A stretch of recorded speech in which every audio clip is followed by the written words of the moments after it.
পাবনায় পৃথক দুই ঘটনায় গুলি ও ছুরিকাঘাতে 2 জন নিহত হয়েছেন।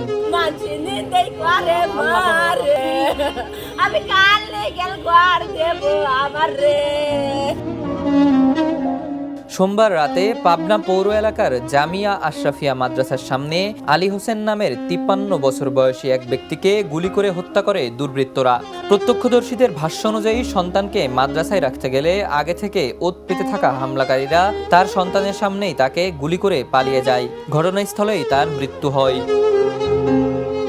অন্যদিকে একই দিন বিকালে পাবনা কেন্দ্রীয় বাস টার্মিনালের পেছনে কথা কাটাকাটির জেরে মনিরুল ইসলাম নামের 24 বছর বয়সী এক যুবককে ছুরিকাঘাত করা হয়।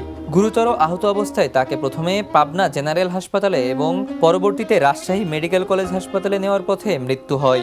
নিহত মনিরুল ইসলাম পাবনা সরকারি এডওয়ার্ড কলেজের শিক্ষার্থী ছিলেন। পুলিশ জানিয়েছে মনিরুল হত্যার ঘটনায় অভিযুক্ত রাকিবকে আটক করা হয়েছে। এছাড়া আলী হোসেনের মরদেহ ময়নাতদন্তের জন্য হাসপাতালে পাঠানো হয়েছে। 2 ঘটনারই তদন্ত চলছে এবং প্রয়োজনীয় আইনি প্রক্রিয়া অব্যাহত রয়েছে। Desk report, the news.